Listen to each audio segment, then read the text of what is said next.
conscious day to every single one of you. Welcome to Lead with Intentions, where every single week, Ambereen Hameed, your coach, shows up here ready to serve. It's truly an honor to cross paths with you. And I want you to know that I appreciate you so very much as you're prioritizing yourself and giving us the most important commodity in the entire world, which is your time. Welcome to Spanglish, Spanglish Radio Network, World Network, and Zingo TV channels 250 and 251. Please remember to download that application. It's available across iOS, Android, the whole Roku lineup, Amazon Fire, all that good stuff. Any smart TV 2016 on forward, alongside with the Chromecast devices as well. When you're downloading this application, please take a moment, rate us, give us a review, let us know what we're doing well, and the most important thing, what we can do better to make your experience an exceptionally amazing one. As always, this app is completely free to you. So go ahead, install it, and you can even engage with us, message us while you're watching through the app. Today's guest is no exception to a person who really does lead with intentions. I met her randomly, but nothing, is by coincidence from the way that I believe it to be. And she's somebody who showed up to be very conscious, kind of like today's intention. Shahana Khundmir is a devoted mother of 4. I love that kind of stuff. A certified yoga instructor, a chemical engineer from Georgia Tech, working as a technical product owner at a healthcare company. She's also co-founder of this amazing brand called Shahana with her sister, Shireen. I saw their bond and it is amazing. I love, love, love watching it. Her greatest passion, raising her little human beings, her children, with love, loving inspiration, positive change, so that way they can become the positive change in this world. There's a lot of stuff that she does, a lot of things that she's launched. We're going to dive into all that good stuff as we continue the conversation. Welcome to the show, Shahana. Thank you. Thank you. Thank you for having me. Really feel blessed. Truly an honor to actually have you on board, because I want to learn more of your story. I know bits and pieces, but it's always great to kind of bring somebody on and have them mention to us what it is, that they do, that they love, how they've become who they are. And today, my first question to you, Shahana, is tell us something about you. Who are you, and what is it that you do? As you mentioned, I am a mother of 4, and I am just in a journey of life to leave the world better than I found it, as much as I can, by intention, by growth, by helping people, by helping myself become the best person that I can be. Because I feel like we all are here for a purpose. Allah has brought us here on this earth to journey through experience, and I want to enjoy every bit of it. So. All right. So that kind of already puts us on the page of living intentionally. You said that God or Allah puts us on this planet with a purpose to kind of live into that journey. Have you been able to tap into what that is for you? Yeah, I think it changes throughout our lives, right? As we grow up, I think throughout our lives, we have different journeys, different experiences, and different moments in our life that, kind of mold who we become. So right now, I think it's raising my children and giving back to the community. I also volunteer at H.E.R Relief as a mentor. I also heavily involved with D41, like the district that my children go to school in, to make sure the educational, system is catching up to all the different culture needs and different diversities, different family demographics. So I heavily get myself involved in community and anywhere I can to make sure that I bring that voice. A lot of times I feel that a lot of people have a lot of great ideas and they just don't want to speak up. And I find comfort in speaking up. So then I kind of take those advices and ideas and kind of make sure that they get to the ears that they need to get to bring out the change that we need in our world today. Okay. And because I think what you're saying is completely true. Many of us do really want or have ideas and have insights or opinions, but most of us don't really take that into action. You said something profound, and I don't know if you caught yourself saying that, is I find comfort in bringing my voice and speaking up, which most people find to be very uncomfortable. So let's dive in there. How did you get to make it something that's comforting for you? I think it was just that I noticed that we all have ideas, right? And many times, even at work, I would have ideas, but I wouldn't speak up. I would actually write it on a piece of paper and pass it over to my boss, and then she would speak up or take credit for it. And I was like, that's kind of not fair. You know what I mean? But I was like, it seemed like it was a profound question that I think everybody else had. They just didn't speak up about it either. And so then I decided that I would just say it, right? Because I think that if I have that question, I think that at least another one or two person have that question in the room and they want it answered. So it wasn't even just about getting credit, but it was also like, if I didn't ask that question, that answer would never come up. That answer would be hidden, and we would be straight in different ways because we didn't have the answer we needed in order to make that product or process or livelihood, right? Or whatever it is, that moment in life that we needed to do, because we didn't have those answers. So I wanted to be the voice, to be able to, like, not be afraid and kind of show that example, not only to others, my children and myself, to be like, it's okay. Like sometimes we'll ask questions that maybe people have answers to and I'm the only one. But most of the time there's at least one or two other people. And if I can help out those other two people in getting those answers that I was too afraid to ask, I kind of just practiced and just kept getting better at it. And then I was like, this is pretty cool, because it was started off with like the credit was the reason I kind of wanted to step up. But then it ended up becoming, no, these are valuable answers that I think, even in our culture, right? As women, we were kind of raised, at least back then, to, don't ask too many questions, go with the flow. But if we don't have those answers, then how do we know what our rights are, what we can do and what we should be doing? I think that's so profound. Like, I think a lot of times you're saying exactly the right things. Like, we all have thoughts, but most of us don't act upon that. And if you could just, you said if I can help one or two people, whereas I would say it's a more common theme than what we recognize it to be. And I think that's where Mhm. the beauty is. However, it's that the adding value element of it that I'm hearing. But more than that, kind of going back to what you said, is I help out in the school to bring that cultural knowledge or those cultural changes into, just to bring that into awareness of other people. Now, you said that, being raised, or how we were raised, to not speak up, to not ask too many questions, to just kind of be a girl. And I already know what the dot dot dot is. Now, being a mother, how have you shifted that narrative for your own children that you're now nurturing and caring for? Yeah, I think one of the biggest steps that I've taken was as getting a divorce, right? And I think the moment I realized why I did it was when an auntie asked me, like, she's like, "You have three kids. Like, how could you um, get a divorce? Like, why didn't you stick it out for the kids?" And at that moment is when I realized I actually did it for my kids. And I wanted them to know that as a woman, we have rights, right? And getting a divorce is a right that I can exercise if I'm unhappy, if I'm in a place where I'm not being able to be myself, right? I wanted my children to have an example of a marriage that was beautiful and good. And I didn't want them to be raised in a home where marriage wasn't something they would grow up to be like, yeah, that's what I want to do when I grow up. You know what I mean? So, things like that I practice with my kids. Like, I mean, I'm open with them and why I got a divorce, and how we have rights as women and how to take action and speak up. And I take them to board meetings when I go. I show them how I'm speaking up. And and a lot of times, of course, especially kids as they get older, they're kind of like, "Mama, don't say that."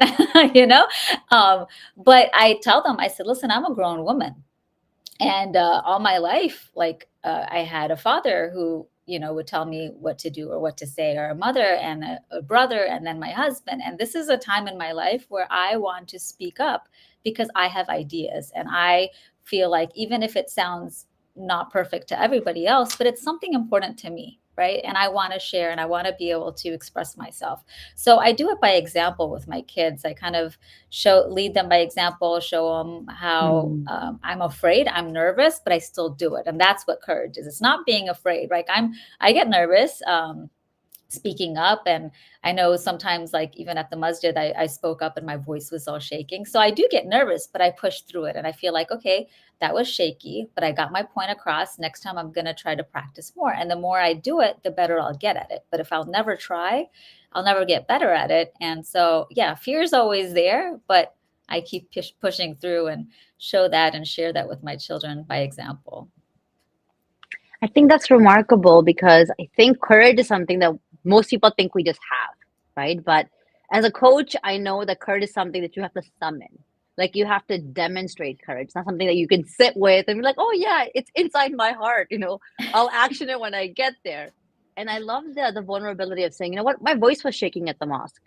It was kind of just like, but I still went through and I showed my kids it's okay to have that fear, but go, kind of charging forth is the most important thing. Now, however much you want to dive into this, you can and you cannot, because we've got a lot of audience members who are listening, and I'm so grateful for every single one of you who show up here ready to listen and to take notes and to do some good with the conversation that we're having today. Is you said that you wanted to show your children a healthy marriage.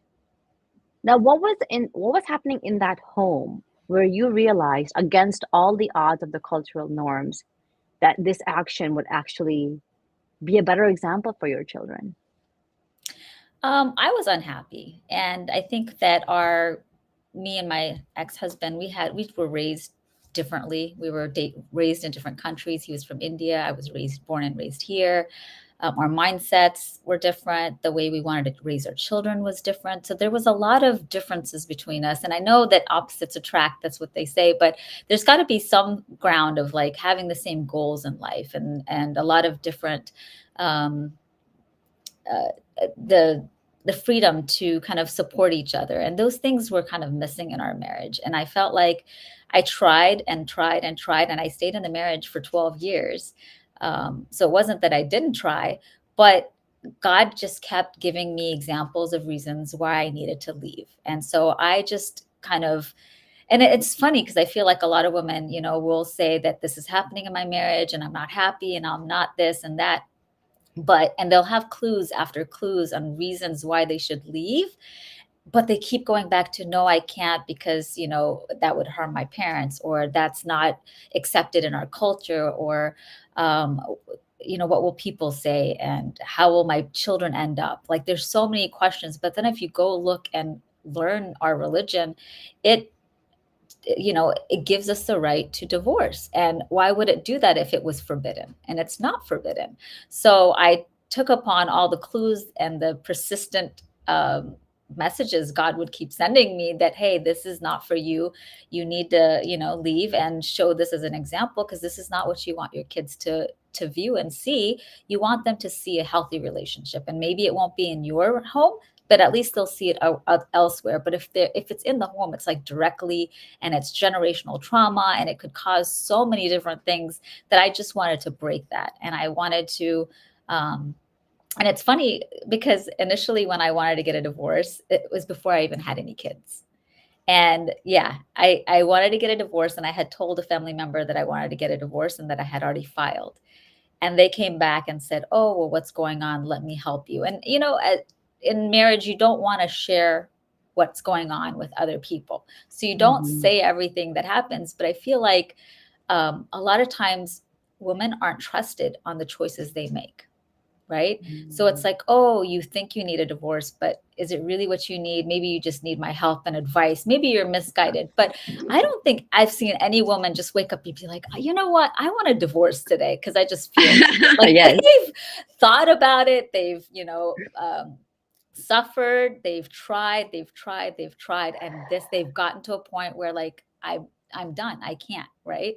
But I think society doesn't want to accept that. And I think that women a lot of times don't get the credit of, hey, we're knowledgeable adults that can make Mm-hmm. choices. And when we make a choice and we tell you the decision we've made, we're not asking for you to help us make, a better choice. We're asking, for you to support us. And if we ask for any kind of help, like say, like next time I say that, if someone says, hey, I'm getting a divorce, okay, well, you know what? Let me know how I can be of any help. Like that could be Mm-hmm. a statement and period. And if they reach out, that's fine. But don't try to fix a marriage, because if the woman has gotten to that point and she doesn't want to share more, like there's a reason. And so now, you know, three kids later, I get a divorce, and then, you know, and now I've drugged my children into a divorce, right? So, I mean, but I mean, I don't regret anything except for being able to make the decision and be stronger and more confident in my decisions, which is things I've learned throughout my life and done it earlier. But otherwise, yeah, I think that I'm in such a much better place. I think my children are a much better place than they would have been.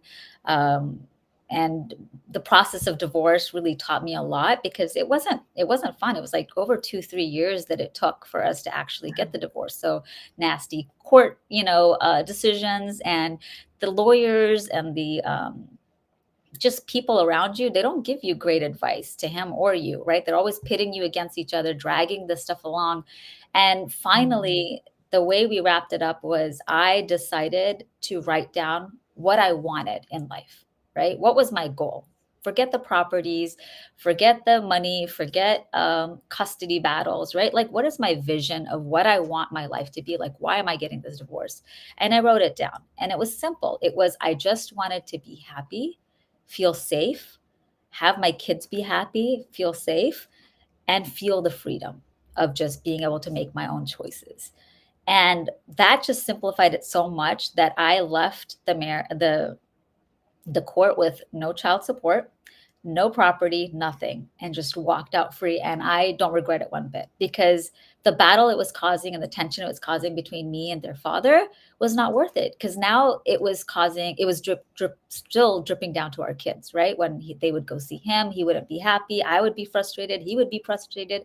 So we weren't really gaining anything by like chasing these worldly things, right? So I was like, you know what? If he's at peace, I'm at peace. We can raise our children to be the best that they can be, right? We can be in a co-parenting environment where we're coming from a calm, happy, good place and be available and present for our children. And that was, I think, the best decision I've ever made. Gotta commend you. I mean, for those of you who are here and, you know, kind of listening to the subtle wisdom drops, kind of like follow those breadcrumbs, because it is true. When we make it about us, you know, when it's like this, the ego comes into play, like, and then it is true. People will kind of make you go against each other about certain things, right? Like, oh, why does he get 60% of the house? You should get 60%. You should get 40%. You know, like, no one's going to come to you and say, just stop. What do you want? Like, what does your heart desire? So I think often, you know, I've gone through a lot of my own life and kind of can relate to you exactly what you're saying. You know, I went through a divorce with 3 kids, and for me, from the get-go, I was like, I only got one vision. That's it. There's one vision, and everything besides that does not matter. And I got shot in the opposite way of you, where it's like, you're an idiot. You're not setting yourself up for success. Your kids are going to miserably place. And all of that stuff is later, right? And God has a plan, and you kind of watch the magic unfold, and you're like, huh, that was pretty easy. Like, for me, it wasn't 2 to 3 years. For me, I've never gone inside a courtroom. I don't even know what a courtroom looks like that, you know? And I think it's that beauty of knowing what the end result is. Like, what are you chasing? And I love the fact that you brought, you know, the vision of simplifying what it was that you wanted, not only for yourself, but for your 3 kids at that time, and then letting everything else kind of watch and fall into play. How did you think the kids, you know, because there are many individuals who are listening right now who are either contemplating a divorce or thinking of, you know, that we're already getting a divorce and this is such a rough place we're going to be, and it's going to be like this forever. Now, you said that initially, you know, before the kids, you were like, yeah, I filed. This is not the way I want life to go. What was it that kind of made you go from there to then 3 kids later? And how did you find um, the capacity to kind of rinse, recycle, repeat every single day, knowing that you were not doing something that was pleasing to your heart? Yeah, it was a blur, right? Because once you have kids, like you get busy with the kids, right? And you're just focusing on them and giving as women. That I mean, we provide for our husbands, we provide for our kids. So there was no time for me to think about, okay, how do I feel? How do I, fit into all of this? It was just me. Am I serving? Am I serving? Am I serving? So I kind of just went through it. And I would try to focus on the good things, but again, time and time again, things would come up, and I would be realize that this is not the place for me to be. And so I think it was just knowing that uh, I had to do it for my kids. Not, I was unhappy. He was unhappy, right? I did it for I think I did it for all of us, right? Because I think being in a home where nobody is happy is not a place for anybody to be. Anybody to be, not even pets, right? So, I mean, we're human beings and we just can't be in that energy. And I really believe in energy and how you're like the fifth person of who you hang out with, right? If you're with four miserable people, you're going to be the fifth miserable one, right? So it was that concept where I was just like, I can't continue to be in this looking like a picture perfect place where we're all just not where we need to be. And I needed to make those choices for my kids to be in a better place, to be able to raise them the way I feel like is the right, environment for them and the choices that I wanted to make. So yeah, I just kind of went through it, and it was like once I went back, it was just like, okay, I got to stay here, right? And then kind of struggle through, and I was raised to just keep quiet, do what you need to do, keep quiet, do what you need to do. But then when I held my kids, I was like, I would not want my children to live this life, and I would not want them to think that this was okay to live, right? And so those were the things that kind of made me wake up and realize like, no, like I need to set the example of, if you are not happy somewhere, God has given you that right, as much as water and food, to leave that situation and build another life for yourself. Hmm. Let's kind of get into that. Let's kind of find out how was it that you rebuilt your life? Because it does seem like there was a loss of job, which was another pivotal moment in the shaping of this brilliant and amazing person that sits amongst all of us. Yeah. So I finalized my divorce around May, and then 2 or 3 months later, my father dies. Well, actually, I lost my job, and the next day, my father passes away.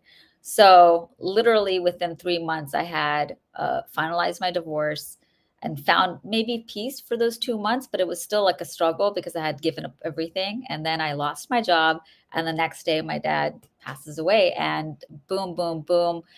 I was put in a rut, right? Depression, anxiety, like just the losses and combined losses was a struggle for me. And I think that it gave me such an insight of what people go through when they get into a dark place, into depression, and struggling to come out, moving, getting up off the couch, getting out of bed, taking showers. Simple things become so hard to do. But it gave me such an insight of the struggles. And that's one of the reasons I do volunteer at ICNA Relief, and I do volunteer at the school systems and want to give back, is because again, there's not a voice for that dark place, right? And a lot of people don't want to share and don't understand it, or don't know how to navigate, or don't know how to help people in those spaces. And I feel like I want to be able to bring those insights in, and how little things become big huge struggles, and kind of just wanted to do better. And so, yeah, like throughout the years, I had to learn how to do things for myself, right? Example, like cook a meal for myself, right? I cooked for my husband what he likes. I cook for my kids what they like, and sometimes I'll Love sit at that. the table. And one of the first times I ever cooked something for myself, my kids were like, "Nobody likes this. Why'd you make it?" And I'm like, "I like it." I was like, I've Like, my been chef craving likes this it. for Okay. years. Yeah, I was like, I've been craving this for years, and I've never made it because nobody likes it. And I always make food that you guys like that might not be my favorite, but I eat it. So, just enjoy it with me, But it was a simple thing. And then it was a question that I would ask women, like, when's the last time you cooked something that you liked for you, and had it not for just yourself, but like had everybody feed, not like just make, oh, I felt like this sandwich, but I made the sandwich, but I made everything else for everybody. Like, no, have everybody own what you like too. When's the last time you did that? Oh, girl, I do it all the time now. Yeah. Oh, Yeah, so my kids are cool. like, "You're gonna make us into vegetarians." I'm like, "Great." just become vegetarians with me today. Like it doesn't matter. Yes. And I think that's something Yeah. that I also learned in my divorce is you're right to say that as women, we're raised, especially in the culture that we grew up in, and that's the South Asian and the Middle Eastern culture, that as a woman, you are everything. You are your roles. You are Yeah. the giver. You're the, you're the support. You're the service. You're just like the person who knows all the insights. Not everyone's going what they're going through, but the person that gets lost is, is that soul who's like, hello, can I get a little bit of attention? You're like, not right now. I'm not cooking your food. I'm not doing anything that you want. There's a whole list for me to go through. So I think that what you're saying is so beautiful. And I really want people who are listening to realize that you don't have to go through a loss to Yeah. do the small things that make you happy. So, what would you tell people to start doing a little bit more of to really fill their cup and just, man, be lit on on happiness? Yeah, just the little things just add up. It's like, getting a jar. Like you think it's a big empty jar, but then just keep adding little things at a time. It fills you up and it just changes your mindset. It makes you present. That was another thing when I lost my dad. It was an example of like just being present and mindful of what I was doing reduced my mistakes. I would make better choices. I would make better decisions on what I was going to do because I was in the moment and was clearly seeing the 360 picture. Because before I was so anxious, so tired, so depressed that I couldn't see the clear picture and I would just do whatever was easiest. But then when I would be able to be present, it helped me to realize, no, like there's 20 ways to do something wrong, but there's 99 ways to do something right. And I don't have to pick one that I don't like. I can pick any of the 99 that appeases me and it'll be a right good choice and be happy with it. And then the other thing is learning about confidence too, right? Like making a choice and being okay to be wrong. That was another thing I had to learn outside of my marriage because a lot of times, like as a single parent, I'm like, what do I do? Right? Situations come up and I'm like, oh my God, am I messing up my kids? Am I making the wrong choices? And then I realize that, you know what, I am going to mess up and I'm going to make wrong choices, but I'll learn from them. Right. And then I'll grow from them and I'll correct them. I apologize to my kids all the time when I make mistakes. I'm like, hey, that was a bad idea, bad choice. But at the moment when I thought it was right, that's the choice I made. But I've learned this, this, and this. And so I also help them learn the lessons that I've learned so they don't have to, as you said, go through a loss to learn those things. And it's one of the things that me and my sister are doing through our business is Chai Canvas Chi is helping people fill their own cup, right? And to help them learn these lessons that I've learned through huge losses that they don't need to have a loss to learn or to exemplify, because there were simple things that I could have been taught when we were raised, but I wasn't, because of the cultural differences and just being all over the place, right? Being in America, but also feeling like you're not from America, right? And having to hold on to your culture and religion and just all the different things. Like those were the focuses that we were on, but it wasn't on how we can have confidence as women, how we can make choices and it's okay to make Mm, mistakes, how we can fill our own cup and do little things that would add up and make us feel better. We make so much better decisions when we're in a good mood and calm and collective than we are when we're stressed out. And we don't, as women, we don't get enough help, right? We were raising kids, we're cooking and cleaning, we're doing jobs, and we don't get that peaceful moment. And we're hoping that through Chai Canvas Chi, we can bring that to the audience, a place where women can come, relax, enjoy, refill their cup, learn a couple of lessons from each other. And we're planning to have one in January, which it's oh, called Omnigenesis. So it's like the origin, like going back to who you were and finding that you know, me, like Shahana as a child, what did I really want for myself? How did I envision my life to be? And what's missing? And how can I bring that back into my life? So, yeah, we're really excited about bringing that to the community for sure. okay, so we've talked a little bit about, you kind of mentioned that you and your sister, I know you guys are on an expedition and the goals are ginormous, and I have no doubt that you two will accomplish that and some and a lot more. I mean, I want to ask you, what is it that people can expect when they come to Shy Canvas Sheet? Like, what is there about? It does seem like a little bit of self-development, empowerment, good vibes, positivity, and kind of reflection. But what would that experience be like in January?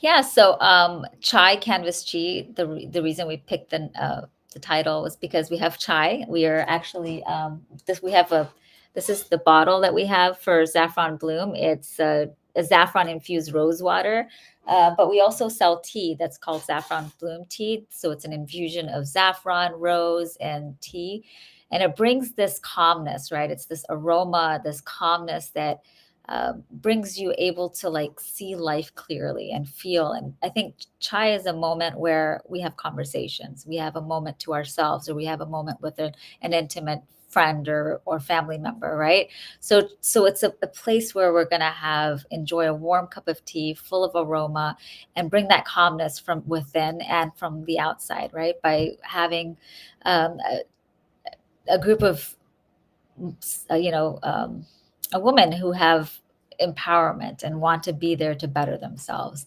Mm. Canvas is basically a blank canvas, right? My sister is amazing at art. She knows how to do almost all the art techniques you can imagine, and Mm. we want to be able to provide different types of areas where people can grow, for whether it's painting or creating different crafts, but also canvas as ourselves, right, as our own soul and body, to make sure that we can bring the colors out of ourselves that we've been wanting to, that we've been held back, or we haven't been able to even explore and come out. And that the chi is the yoga element. I am a certified yoga um, instructor, and so we're going to have a little bit of yoga in there to help people learn how to navigate when they get anxious, when they get depressed, or when they have a body ache, because a lot of times our mind, body, and soul are connected. And if you have pain in your body, it's probably because there's somewhere pain in your soul. And so by working it physically, it also releases it emotionally. And vice versa. When you have emotional issues, it kind of transfers over to your body. And so if you calm yourself with breath work or, yoga, it helps you navigate those emotions and release them out of your body. I've had people where I do yoga with, and when they're just laying flat, their legs will shake, and that's trauma leaving their body, right? It's new connections being made in the neuro part of their body. So it's the whole experience of conversation, realization, and learning tools and techniques to better navigate this world. I think that's brilliant. I think it is so very much needed. And I think for women, it kind of normalizes the fact that you're taking some time out for you and, preparing to say, these are responsibilities. I'm going to hand them off. Kind of asking for that help that we're encouraged not to do, right? Especially in our culture, to say, you know what, this little moment here, with me sipping on some chai, with me having conversations, with me just healing my own self and realizing that I get to recreate, rediscover all of me. And I really want to kind of go back to that one point that we talked about a little bit about you finalizing your divorce 2 months later, you losing your job, and then, your father the following day. And you said that, anxiety and depression, it became something that's real. And when I look at the stats, it really like I become saddened by them. When I see that depression and anxiety is a number one thing here we're facing in the US. So how did you get yourself out? If someone is listening right now, and they know someone who is going through the same phase that you went through, or somebody that's going through by themselves, how could you support them to say that there is hope, and yeah, that darkness, that shadow work will actually bring some light, but we have to believe. Yeah, yeah. I think the beauty of it is not to fight it and to kind of just experience it, right? To notice it as an observer instead of like letting it, because it does suck you in, right? And you're in that depression and you're thinking all sorts of thoughts. But kind of just watch yourself, right? Just I was big on diary. I carry it and write in it all the time. My sister actually designed this. She makes beautiful notebooks. But yeah, I love writing and journaling. I think journaling is a great way to kind of get your thoughts out. Um, and if you don't like writing, I would say record yourself in a voice, but somehow to get that dialogue out into a written form or an audio form really helps, because then you become an observer and you have it outside of you instead of eating away in the inside of you.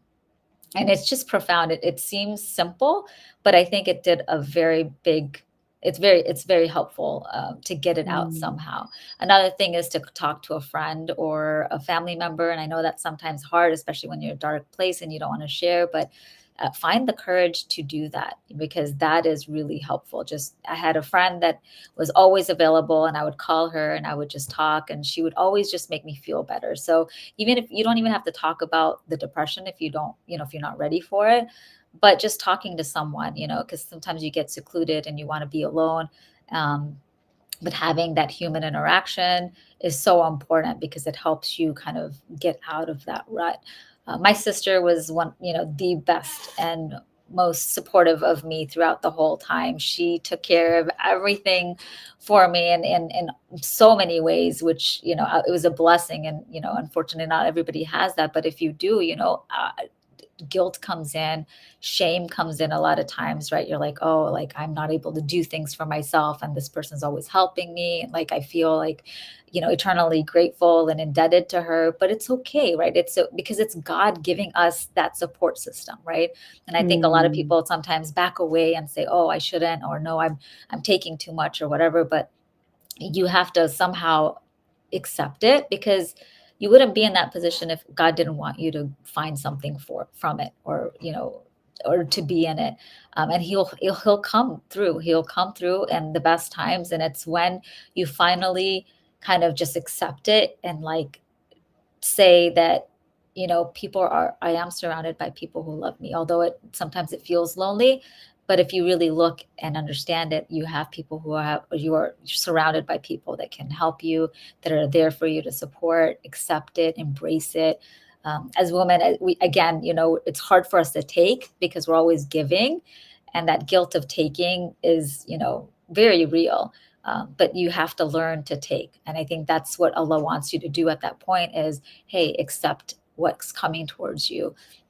And don't say no, because it's coming from somewhere, right? And more than likely it's from God, who's trying to give you something as a gift, a time for you to relax. Like I lost my job, but then it gave me so much time with my kids to be there present with them, right? Instead of running around, because I used to work in downtown 3 hours back and forth, right? And then I would be gone for 12 hours a day, come home, still have to cook, still have to clean, still have to take care of the homework, make sure they get everything. They've got extracurricular activities. Like it was a lot, and they were small. So I think that is unfortunate. I job, and I tried so hard trying to get it, and it was rejection after rejection after rejection, and I just didn't understand why. And then until I was just like, you know what? I started going into interviews saying, God, like I'm gonna put my 100%, 100, 200%, like how much I need it, how much I want this, you know, if it's best for me, give it. And sometimes I still wouldn't get it, right? So then I would be like, I would look at, and it would be a full moon at times. And I remember one time it was like a full moon. I was like, God, I know you have something better for me, because like Mm. this can't be just by a mistake. This can't be something that's bad that's happening to me. Like you have, like I've got chills thinking about it, like literally bumps, but you Aw. have better plans for me. And I know it, because I'm putting my heart and effort, and I'm ready for whatever it is that you're out there, wanting me to have experience. And it was just so amazing to like enjoy that time with my kids and be able to support them and emotionally. Cause I mean, again, right, we went through a divorce. It wasn't just me, it's the kids too. And they go through a lot of different emotions and cycles. And there's a lot to deal with. So I feel like it was a blessing for me to be able to be available and there for them in those moment of times when they needed me most. So I think that yeah, every situation seems like it's a depressing punishment, but it's actually, if you look at it, there's a blessing in it. And once we recognize that blessing, you start to recognize that it's always coming. Like God's always has been given me, and I've just not been able to see it because, and I tell my daughter this, like, it's like being in a dark room with glow in the dark items, right? You can only see the things that are glowing in dark. And usually those are the negative things, right? Like that's what it feels like being in a depressive mode. It's like you can't see anything but the glowing objects that just say loser, worthless, Yeah. shame, all the negative things, right? But once you open the light and you see that the room is filled with hundreds of things that are like blessings of God. And you can't even see the glow in the dark items anymore. Like they're just kind of just there, hidden behind all the other things. Like they're still there. They haven't moved, but you can't see them anymore. You start noticing, beautiful things around you. And you're like, oh, I never noticed that before. But that's what I would, describe depression as, is you just got to find that light switch, right? And just turn it on and start looking at different things around you and focusing on those items. And then it starts getting easier and better. And it's a practice, right? Just like you get practice in seeing the negative things, you have to practice again to go back to the positive things in life. So, yeah. Indeed, it's all about perspective, right? I think that's what we discover is when we go through those struggles and those hardships and we get those little nudges and we're not really changing our perspective because it just seems like it's a lot of work or we don't have the energy for it. And as you were talking, I felt your energy. I felt you saying that, God, I know you have something better for me. I know this is not it. And I know that I'm here in this place for a reason. What did you find at that time when you were, when you were going through jobs after jobs and not really landing a position to what was that pivotal point where you were like, oh, this is a lesson I was supposed to learn, and then you were able to get that job? I think it was listening to my gut. So the funniest story, I was driving to my sister's house. And again, I was just like, okay, like I need a job. Like I need income. I need something to happen. And I called like literally 5 to 6 people on my phone, driving. There's like a 30-minute drive. Nobody answered. And I'm like crying in the car, going, I don't know what to do. Like, I'm just feeling depressed and whatever. And I was like, you know what, God, you have to have, you have a better plan for me. You know what I need. You know uh, what I, yeah, you know what I need. So help me get there. Right. And so like, and then in the silence, right. And I think that's my biggest lesson is all the answers are in silence. Right. It comes to me to go reach out to this one person out of nowhere. Like I'm like, oh, I should probably reach out to this person again. Like I've reached out to the person before and it didn't work out, but like just reach out one more time, see if there's anything out there. And boom, boom, boom. And then and there's another side to the story, but boom, boom, boom. Within like a week, I got an offer. Within a week, I got an offer. I Right? believe Just you. because nobody picked up the phone, I'm crying and talking to God. And it just came to me, that idea. And what I found is that when you focus on the things you want in life, you create that connection with God, it pours. And Mm. another example or part of the story was my son's birthday was coming up. And I said, Bubba, what do you want for your birthday? And he goes, Mama, I want you to get a job. Because he knew that I was struggling. And I share my struggles with my kids because I'm like, you know what? These are life examples that will happen, right? Whether it's to them or their family members, they need to know the real struggles in life, right? And a lot of times I would protect them. But there's certain things where I'm just like, you know what? This is a part of life. You'll lose jobs. You need to find them. Mm. Let them know, hey, I don't feel great today because I'm kind of off, so that they can support me in the emotional ways that I need. But he said, I want you to get a job, and I was like, oh, God, like kind of embarrassed, right? I'm like, okay. So I look him in the eye. I said, no, Baba, like anything else, like besides a job? Okay, fine. You me to get a job, but is there anything else that you want for? He looked me in the eye. He goes, no, Mama, I want you to get a job. And at that moment, I paused and I looked deep in his eyes and I told God, I said, God, like, fulfill his dream, right? He wants me to get a job. Allow me to give that to him. And it was just that moment, right? And it Amen. was just like, it felt like a good, 30 minutes being in that moment, but it was like probably 3 seconds, right? But I was so intensely in that moment of like connecting with God and saying, this is what, to do this. And do you know the day I got my offer? On his birthday. Birthday.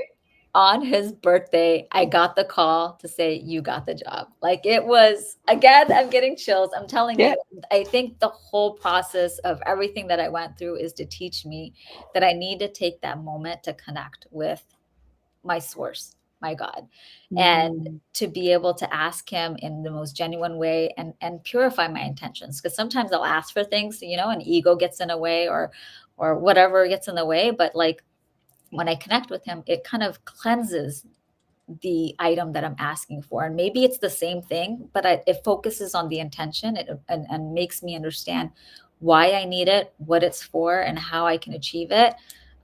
There's so many ways that I have, as they call, manifested things like that. And I think that was the biggest lesson that I've gotten in all these hardships, was how beautifully we can just manifest just by connecting to God for that moment. I mean, I got a van that way. I got, I mean, there's so many different stories that I can go through, because like my car was about to die. I kept getting a flat tire.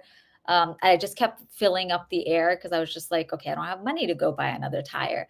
And then one time it just went completely flat and I could not fill it. And again, full moon, I look up into the sky. I'm like, God, I know you've got better plans for me on this. Like, I don't know what else to do. And then I got a van immediately, like 2 days after that. So it's amazing how, when we just connect for that moment, how much God just like hands it to you. But you just have to have that faith and that intention clarified, and you can almost achieve anything. And I want to help the world get that clarification. Um, and then there's so many things I've learned, just hindsight, about my marriage too, of things that I could have done better. Like, I'm not perfect, right? And I could have done better. Mhm. And not having a job, that gave me a very profound perception of what men go through as being the sole provider, the weight it brings. Like, I didn't realize how heavy that can be, because you're like, okay, if I don't provide, like, how are my kids going to eat? Right. So that Mhm. weight, and knowing that so many people come from foreign countries, come to this country, to America to find a job, and they're like, trying to make ends meet.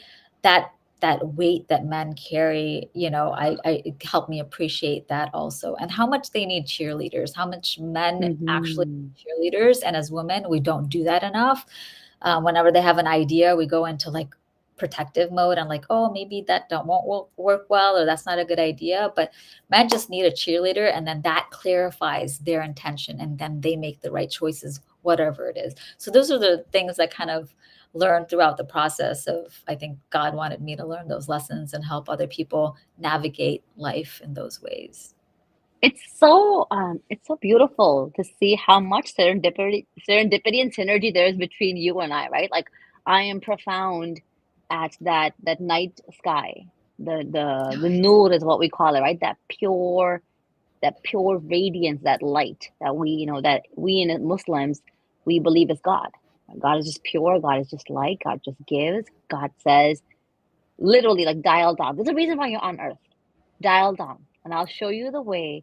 But you really have to learn to silence not only all the thoughts here, but just come into this existence of knowing that it will work out. And you and I, look, we're literally at the end of the show. We can talk, Polly, like, we don't even need Forever. time. We're just going at it, right? What I want to ask you is, how do people get in touch with you, if they really find your story to be empowering, if they want to give you feedback, if they want to just reach out to you? Yeah, I have an Instagram handle called Shahana Bloom, which is kind of following my products that we're selling. And this is Saffron Bloom, which is that my handle is Shahane Bloom. But yeah, you can reach me there, DM me if you need anything, if you have any questions, and if you're interested in buying these products. This is like one of my favorite. I've been using this for over 25 years, and that's why I started sharing it with the world. It's just a saffron mist that kind of just refreshes you, and it has this aroma and that calming manner. And it's also amazing for skin and hair. So I use it all the time. And it's one of the things that I felt like I need to share with the world, because it's just brought me so much happiness and so much health in my skin and my hair that I wanted to share with the world. Wonderful. All right. So now on the show, we've got this tradition that we do an intentional wrap up. The rapid fire questions I'll ask you, and then we will cue it to kind of the end of the show. Ready for it? Sure. All right. What do you want to leave behind for the world? Transformative lessons, right? Things that people can use in their daily lives that will continue to make the world a better place to live. Amen. How will you know that you've led an intentional life? By staying connected to God, right? Every intention is for me to be guided by Him. So if I am taking every step of the way with the intention to stay connected and do better and be better every day, then I think I lived an intentional life. Wonderful. If you could create one law that everybody had to follow, what would that law be?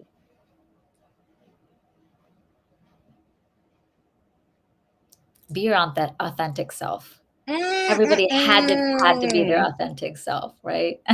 And everybody has to accept the authentic self and respect it. But if everyone's authentic, then we're all gonna accept each other as we are, because we're like, true. Oh, I get it. She's being Ambereen, or like she's being Shahana, right? Absolutely. There are many things that you've shared with us. You know, what I want to ask you is, what's that one key to a healthy relationship? Trust. Okay. And what is one lesson that has made you who you are today? Yeah, just being connected to God. Again, I have to go back to that. Is when I connect, I am clear. 120% agrees. Well, thank you so much, Shahana, for coming on the show today. I pray that every single one of you has taken something amazing from this. I hope that all of you are able to reach out to Shahana or myself, Coach Ambereen, and let us know. Just drop something like that. We recognize and we are impacting you in a positive way, because, like she said, we want to see a change in this world, leave the world better than we found it. So thank you so very much, Shahana, for coming on today. And for all of you, as you know, this show can be heard on Spanglish Radio Network. Please check out SpanglishWorld.ca for all the news and the programming. As we close, you guys know I got to give you a prayer.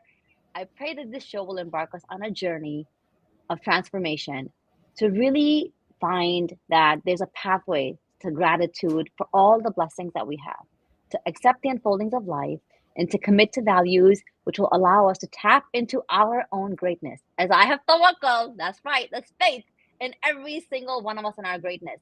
When we unleash our authenticity, we start to live intentionally. Remember, there's only one of you, one life designed by excellence. Spanglish World, watch it, hear it, read it, download it. Most importantly, live into it and intentionally better serve who you are and becoming. Thank you so much, folks. Till next week. Bye.